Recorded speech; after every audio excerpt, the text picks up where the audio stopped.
There are some firearms that I look at as works of art, and they've come together after years and years of constant improvement, a long history of excellent development. The Beretta 92 series is one of those firearms. Let's check it out.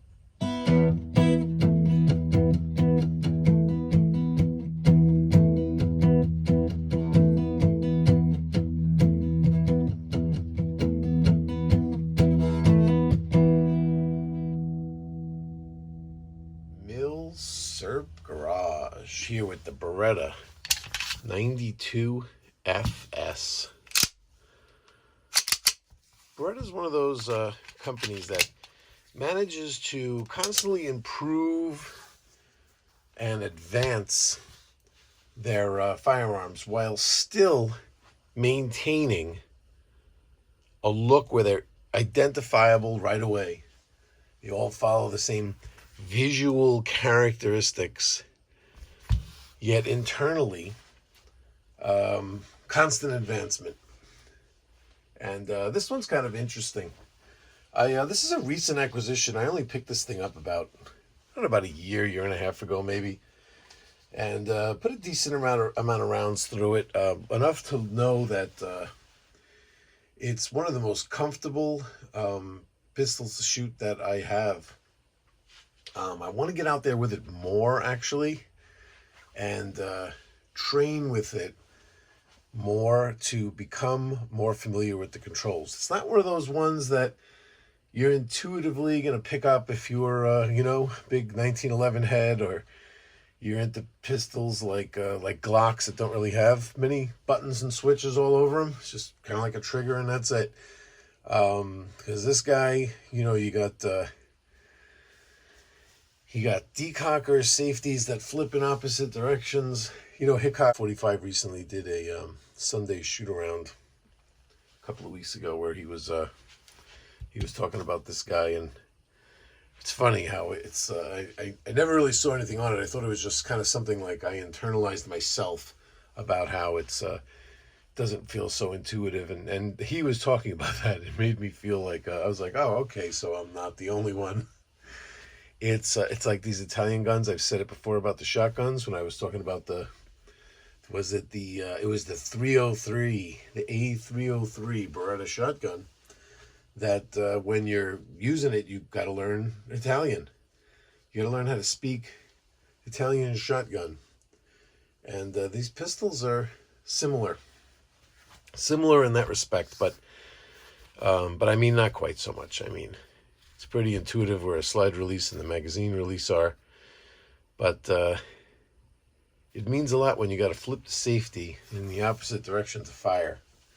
And if you're really used to the 1911s, it might not be the best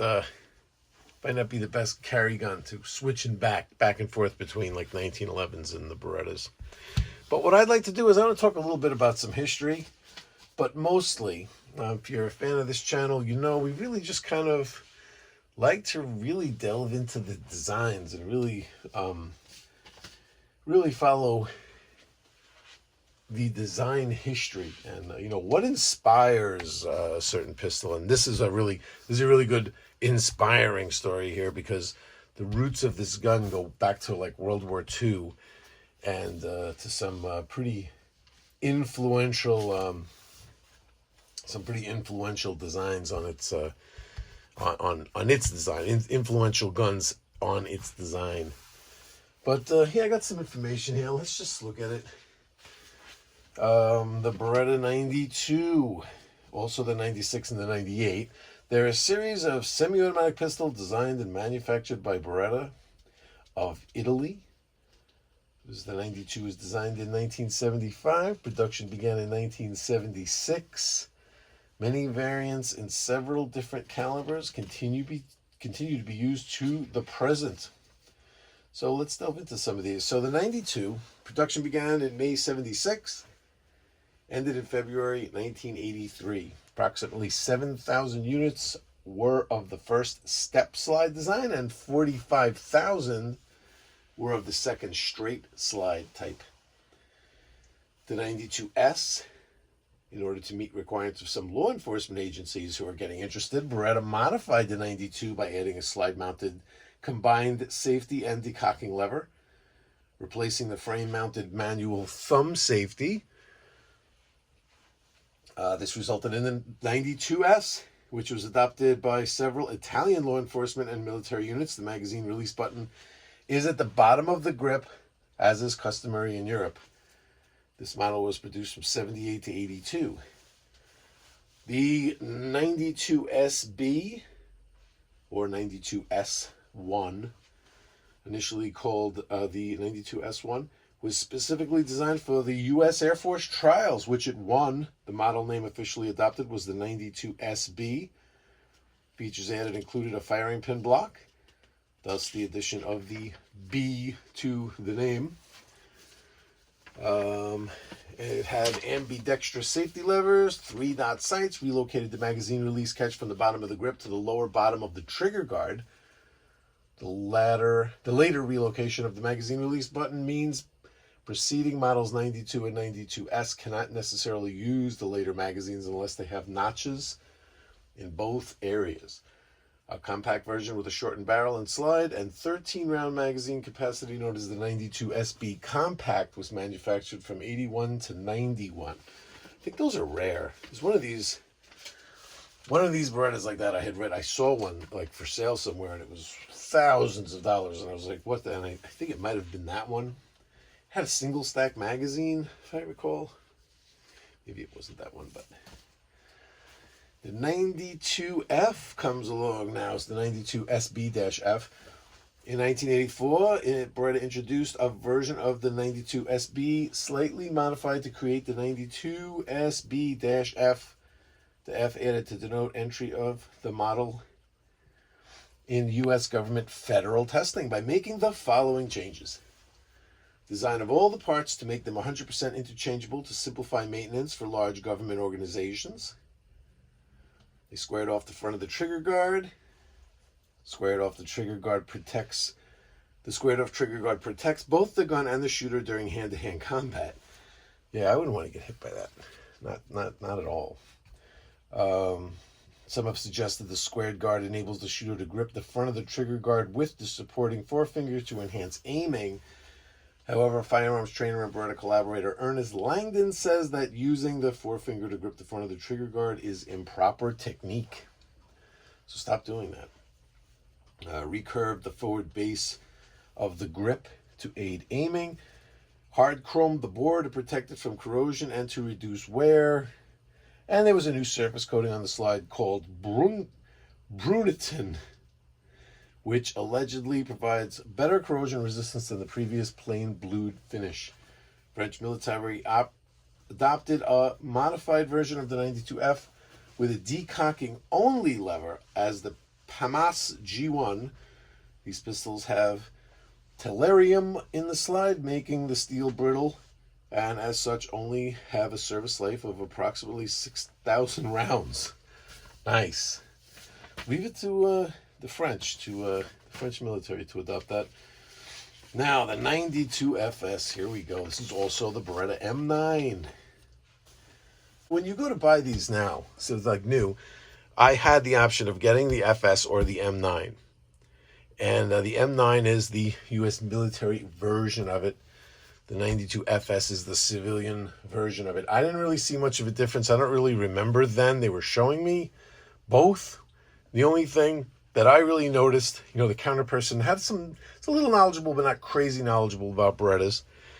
I had learned some differences after I had purchased, but I basically got this one just because of the sights. Because this is, as you can see here, these are just 3-dot sights here. Whereas the M9 had just 2-dot sights, one dot over another dot, and I just kind of like these better, and I didn't really see much else of a difference, so I just went with the FS. But let's see what we got here in our writings. This, by the way, I don't mean to plagiarize. This information is from Wikipedia, which has an excellent article on all of these facets of the Berettas if you want to check it out. Again, I'm not a historian on these. I'm just just bringing you the information. I'm basically getting it right off Wikipedia here. This was very comprehensive here. So the 92 FS, it has an enlarged hammer pin that fits into a groove on the underside of the slide. The main purpose is to stop the slide from flying off the frame to the rear if it cracks. Thanks. This was in response to reported defective slides during U.S. military testing. The 92 FS also came. You should see how they abuse them, though. So when you hear that, just know that they're really thrashing them. The 92 FS also came as a 92 FS Centurion model, which featured the shorter barrel and slide of the 92 Compact on a full-size 92 FS frame. I got some design writings here, but let's jump ahead. Okay, so yeah, look at this. This if you really want to get into that, there's a 93R that's a machine pistol. They talk about the different copies and law enforcement usage. What countries use this as in their military. So check out that article if you're interested. But the M9 now, let's see. The M9 was adopted by the United States military as the service pistol in 1985. The 92 FS won a competition in the 80s to replace the 1911 A1 as the primary sidearm of the U.S. military, beating many other contenders and only narrowly defeating the Sig Sauer P226. Woohoo! But for cost reasons. Interesting how the money somehow mattered. It officially entered service in 1990. See, the SIG guys are going to be like, see, it's a better gun. It's just they just didn't have the money for it. I mean, you know what I mean? If they weren't wasting all their government money, they could have gotten a better gun. Of course, that's what the SIG guys would say. And hey, according to Wikipedia here, they might actually have some, there might be some truth to that. It officially entered service in 1990. Some other pistols have been adopted to a lesser extent, namely the SIG P228 pistol, and other models remain in use in certain niches. The M9 was scheduled to be replaced under a United States Army program, the Future Handgun System, the FHS, which was merged with the SOF, Combat Pistol Program, to create the Joint Combat Pistol, JCP. The JCP was renamed Combat Pistol, CP, and the number of pistols to be bought was drastically cut back. This sounds like a government operation to me. There's a lot of letters and waste. The U.S. Army, Navy, Air Force, and Marine Corps, are replacing, I always say corpse when I read that, don't know why, are replacing the M9 with the Sig Sauer M17 and M18. In the 1970s, every branch of the U.S. Armed Forces was using the 1911. The U.S. Air Force opted to use the .38 Special Revolver, which were also carried by some criminal investigation military police organizations. U.S. Air Force Strategic Missile ICBM officer crews, military flight crew members across all services when servicing in combat zones or when engaged in nuclear weapons duties. The Department of Defense decided to synchronize the weapons of all 5 branches of the U.S. Armed Forces and eliminating the need to buy replacements for worn-out 1911 frames to establish a common NATO pistol round to simplify logistics. Yeah, you got to remember they would be going to the 9mm round too. That's a big move, right? So in 1979, the Joint Service Small Arms Program began searching for a replacement for the venerable M1911, and the 9x19mm Parabellum round was selected for compliance with the NATO Standardization Agreement. In 1980, the Beretta 92 S1 design was chosen over other entries from Colt, Smith & Wesson, Walther, the Star M28, various Fabrique Nationale, and Heckler & Koch models. The result, however, was challenged by the U.S. Army, and new tests were done by the Army in 1984. The trial started again with updated entries from Smith & Wesson, Beretta, Sig Sauer, Heckler & Koch, Walther, Steyr, and Fabrique Nationale. Beretta won this competition, but there was a new trial, the XM10 competition in 88. This resulted in 2 different trials that were more limited, but resulted in the Beretta being chosen, but with an updated design. Wow. The Beretta 92FS performed successfully in a number of survivability trials, which included, so they thought this was interesting to include here, exposure to temperature ranges between -40 and 140 degrees Fahrenheit, saltwater corrosion tests, repeated drops onto concrete. I don't know how the SIG would have done with those tests. The being buried in sand, sorry SIG guys, being buried in sand, mud, and snow. Additionally, the 92FS proved an MRBF, mean rounds before failure, of 35,000 rounds, the number often touted as the equivalent to 5 or 6 times the pistol service life. Well, this is normally true in European militaries. Armed forces of the United States normally subject sidearms to much more extensive use. The Iraqi war, which featured frequent urban and room-to-room combat, has required American soldiers to rely more heavily on their pistols, which is true. That is true with the type of warfare these days, you know? Yeah. What else we got here? Yeah, there's an update of the updating of it in the M9A1 in 2006. And among other things, a 1-slot Picatinny rail for mounting lasers, lights, lasers, and other accessories to the weapon. Physical vapor deposition. PVD coated magazines that were developed to better withstand the conditions of sandy environments. I think that might have been another change to the magazines, or they were telling me that they don't do that for the M9 that they give to civilians anymore. I don't remember, but there was something with that with the magazines. It seemed to me that the move was to get the civilian version. Boy, I wish I could. I feel like I'm sitting here just reading Wikipedia articles to you because I am. But I really wish I could read more. There's a lot of interesting stuff there, but I really wanted to get to our design stuff. I think I've already read too much. But talk here about what movies this thing was in. It's in a lot of movies. And they say that they use this FS version. Armorers use this FS version in replace of the M9 version, usually even in movies and stuff. So let's talk a little bit about the design. So if we take a look at this guy, all right, we take it apart by sliding the lever there, and the slide comes off the frame. This guide rod was plastic, and I replaced it with this nice steel version. I always like to do that with guns. There's something about, even with Glocks, the captive springs, I always get those tungsten ones. There's just something about when that's plastic. And there's something here that's very interesting. This design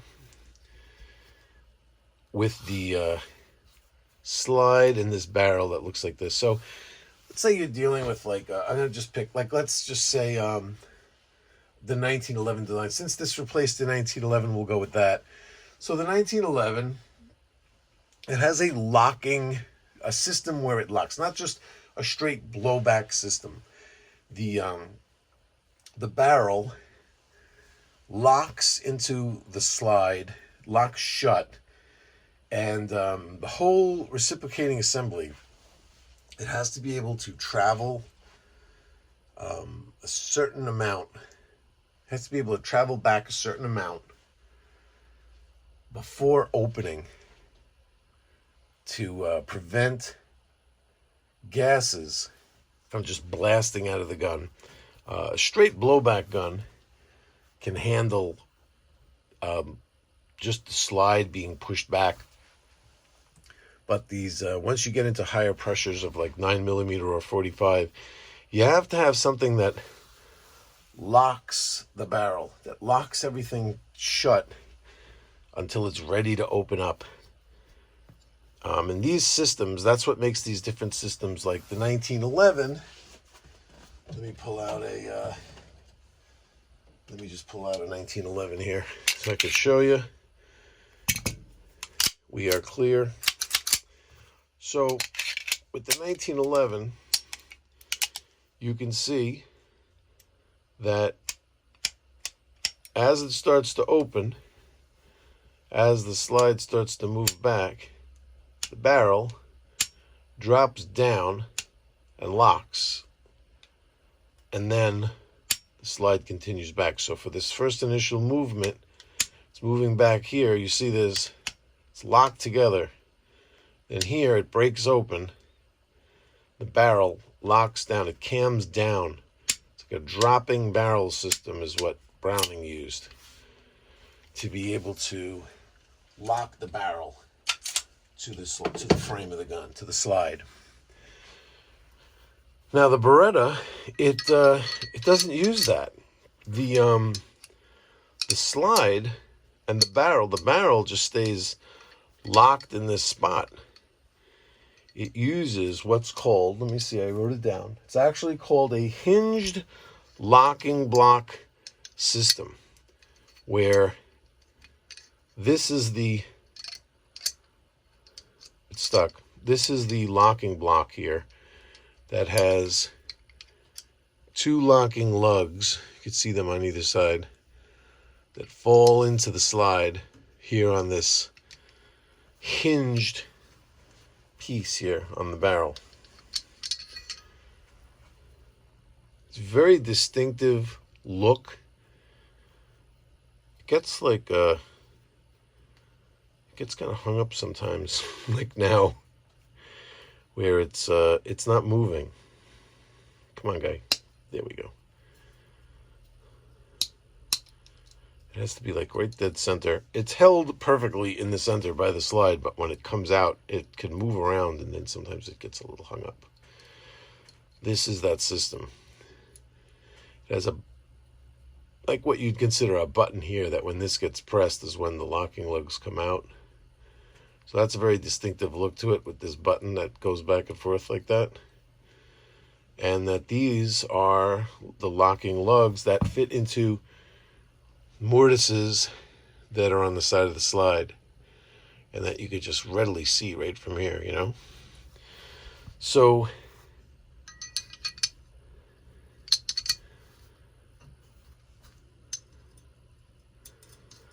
the operation,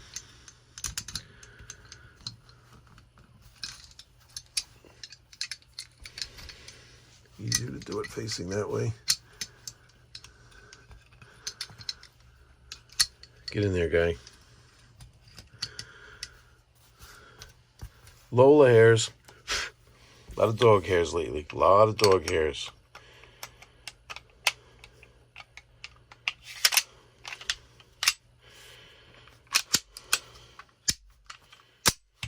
And there we go. Well, let's go way, way back. Let's go way, way back to the P-38. All right? P-38. Germany. World War II. 1939. These were made from 1939 to 1945. The P-38, designed by Karl Walther. Okay?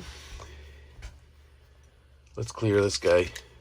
We got the heel release that the 92 originally had.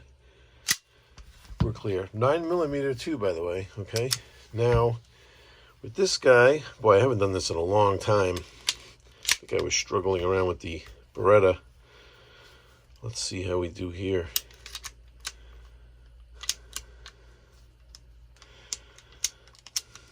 All right, not bad. Now, aside from these recoil springs here on the side, instead of the springs being a single spring right up the middle, that is an immediate difference. But look at this. What do you know? 1939 Walther, Germany, World War II. Storming through France, battling with Russia, with this design. Mortises right here. The same thing. So with this together, okay, I'm going to show you.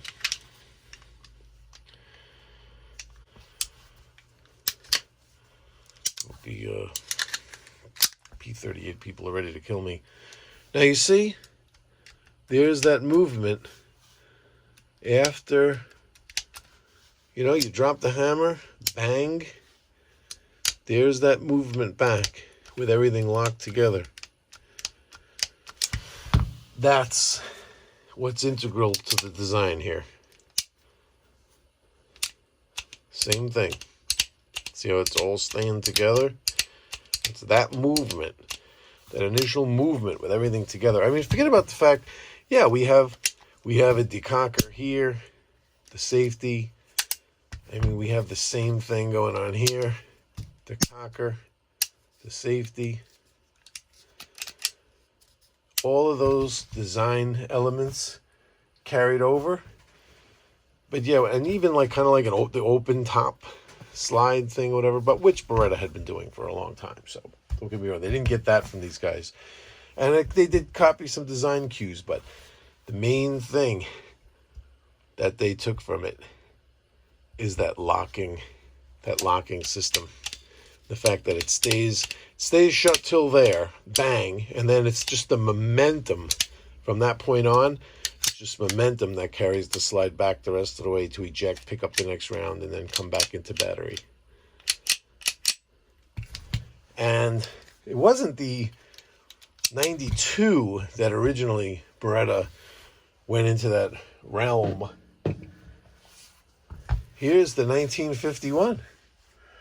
So the 1951, we'll clear that. 9mm. Here's the open top slide, everything, right?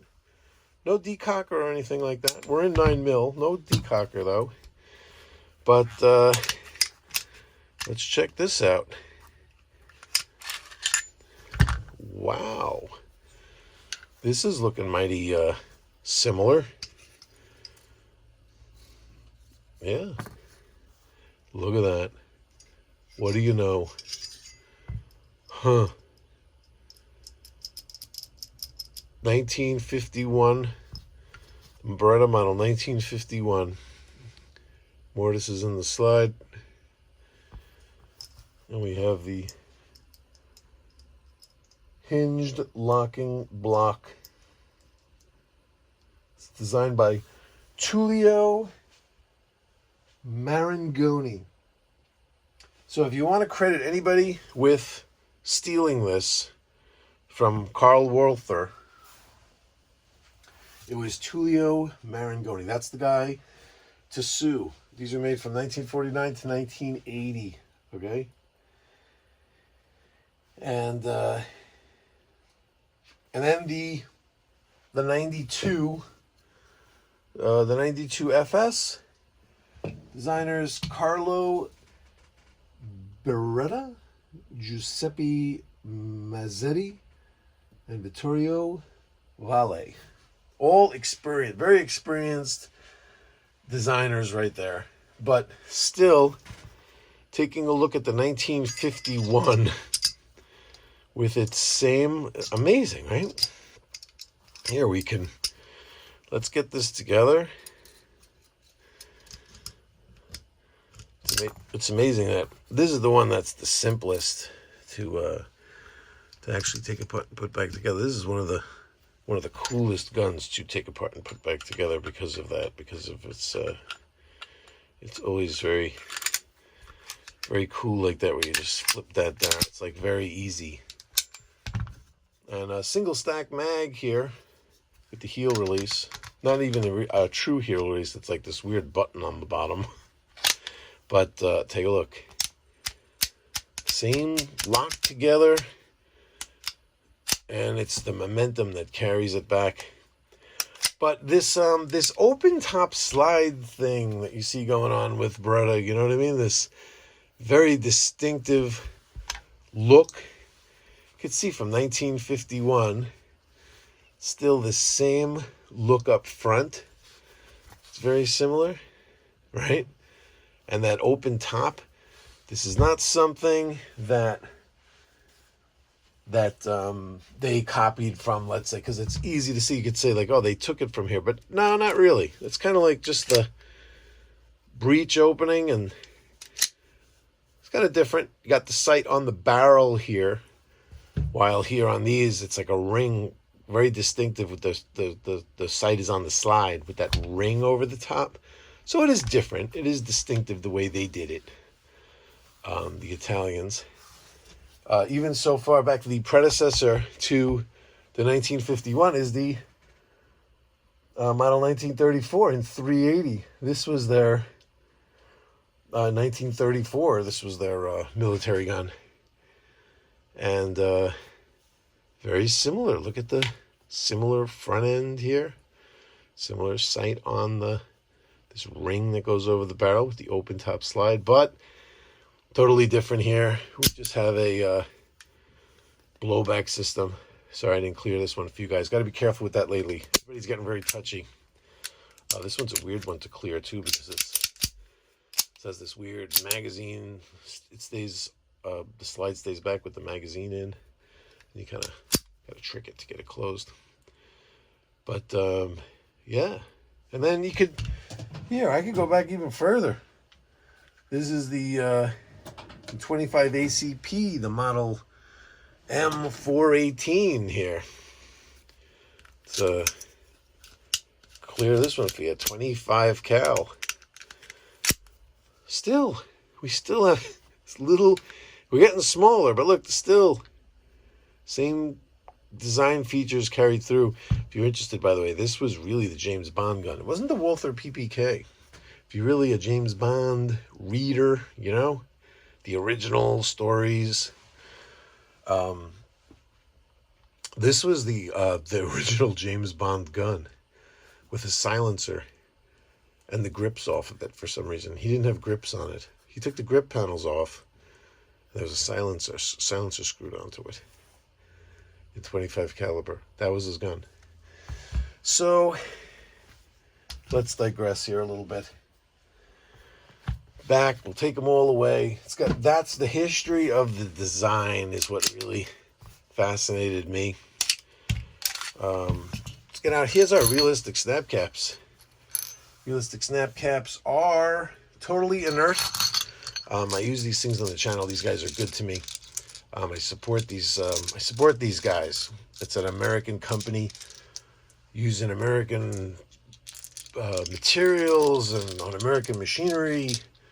It's one of these true made in USA companies that when I found these things, I just fell in love with them. I love doing function testing and playing around, and only with true inert rounds are you sure not to have a mistake.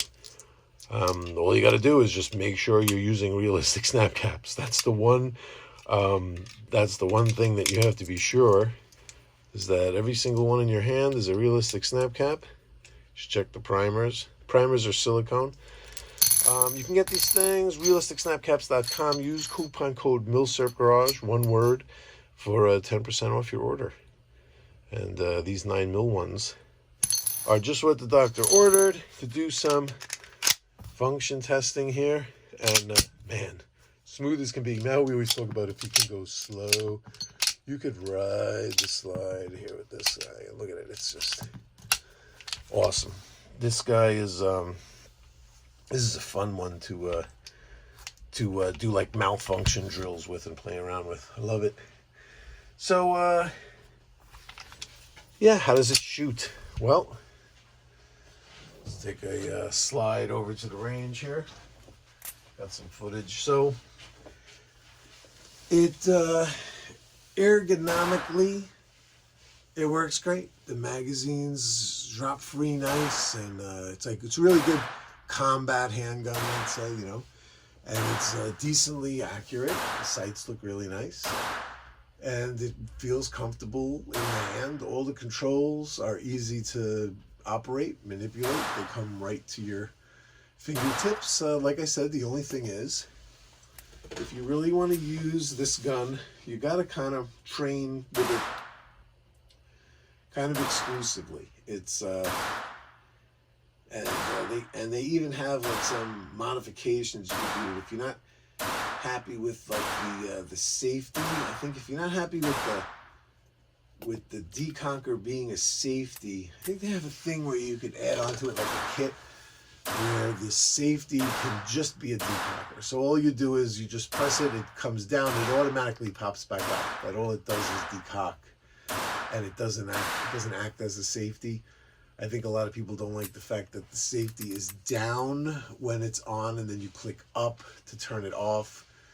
Again, you're speaking Italian. You know, that's what it is. You just have to, there's going to be these things out there. There's going to be these different designs. I mean, that's just how Beretta wants to do it. And if you want to join in with Beretta, that's how you're going to have to do it. But I guess, you know, they have these little modifications where if you want to play around with it and you want to change it, then, you know, feel free to do so. But for me, I like the way it is. I don't mind it. It's just, it's not that intuitive, but it's not like I'm out there doing, you know, I'm not in the CIA. I'm not like having combat handgun, you know, encounters out there on a daily basis. But, you know, in a way that makes it even more important that you're comfortable with the design and familiar with it. It makes it even more important. Because I think if you were constantly training and involved in, you know, like using it all the time, and it was like something that was very serious, if it was like always life and death, I mean, anytime you're out there carrying, I guess, you know, it's they're life and death situations, but I'm talking about your chance of involvement, you know. You always got to be prepared, but, well, this isn't something that, you know, I'm in like a high risk demographic because of my job or something like that. So again, though, it's probably even more important to be familiar when it's not something that you train all the time, or that you're constantly on the ready, like, you know, like you're on, like, you know, on the edge of the pin waiting for, you know, the encounter, you know. And when you're in a more relaxed state all the time, and then all of a sudden you're called on for, you know, that immediate, you know, life and death situation, you don't ever want to pull a trigger and the safety's on. You know what I mean? It's like, this is the reason why I don't like safeties at all. So maybe that's why this doesn't even matter to me, the safety on this Beretta, because I just don't even use them. I wouldn't carry any gun with a safety on. I mean, I just wouldn't. I just think that they're I think that safeties are they're dangerous. They really do. I think that you would never pull a trigger. Like it's only gonna hurt. Like safeties don't even make sense. Like what's it even for? Like why is the trigger being pulled where you need some switch to not make it fire? Like if the trigger's being pulled, it should always fire. Who accidentally pulls the trigger? You're always pulling the trigger on first. Just the concept of a safety blows my mind. Somebody try to explain to me what it's really for. It's like other safeties make sense to me. Like, you know, the one on the Glock, like your finger's not on the trigger, it won't fire. So if you're putting the gun in a holster and the edge of the holster catches on the trigger, it won't pull the trigger. You know, you have to actually have your finger in the middle of the trigger. Or drop safeties or things like that make sense. Even like, you know, the safeties that are on the grip safeties where you have to be squeezing the grip with your hand for it to go off. All right, that makes sense. It makes sense to me at least. But like a switch to make the trigger not work just sounds like a bad idea right from the get-go. But I don't know how that became like such a big thing. Because you're always going to the trigger is going to get pulled and you're going to say, I thought the safety was on. You're going to pull the trigger and say, I thought the safety was on. Or you're going to really, when you don't need the gun, or when you really do need to shoot, you're going to end up dead and you're going to go, I didn't know the safety was on. You know, what happened to you? Why are you up here in heaven? Yeah, the safety was on. Then another guy, you know, what are you doing up here in heaven? My brother thought the safety was on when he was pulling the trigger, and it, you know, it wasn't. You know, like those are the two scenarios, and neither of them are good. So I like that's why I like Glocks so much. You know, the safety is don't pull the trigger you know, because it's going to fire. That's the safety is, it's going to shoot if you pull the trigger. That's like, you know, Gaston Glock was one of the first ones to go like, why do I need a switch to shut off the trigger for? If you're pulling the trigger, you're pulling the trigger. All right, I digress. I don't want to talk about that anymore. It's good. It's only going to cause, I'm going to cause a rift on the channel. I can feel it. People are going to think that I'm unsafe. Oh, man. Beretta. Look at this thing. Let's take a close look. That's some weird lighting going on. Yeah, so I've been, sorry I disappeared for a while, but man, was I sick. Got the vid. And, woo, you know, and then you have that, like, after cough. You know, that was, what do they call that? Acute respiratory syndrome now? So it's like a series of illnesses or something. But, you know, I got it the first time around, you know, an original vid kid. And it didn't do anywhere near as much damage as this one. I mean, I was all right. It wasn't like I needed to go to the hospital or anything, but it was debilitating. And it made me tired and achy and ugh. And then there was like a cold, like a freezing period where it was so cold in this garage, there was, you know, a bottle of water would have been iced. So I'm not dealing with that. But it's warming up. Got snow on the ground right now, but it's warming up. Spring is almost here. Oh, where were we? Oh, we're going to take a close look. Yeah, look at this thing. You know, these grips, I mean, they're plastic. Yeah, they're plastic. They're not wood. I'd never change them out. They feel awesome. It's just one of those guns. Here, let's see what it says on it. FS caliber 9mm parabellum patented. Look, it has all that, like, read the manual before you do anything, because we don't want to get sued if you do something that you're not supposed to do. But it kind of fades into the gun, you know, when you're out here, you hardly even see it. You know, so that's pretty cool. You got to get, like, real close up to see the warning stuff. I kind of like the way they do that. It's subdued, and I like that. What a good-looking gun, huh? Woo! Beautiful.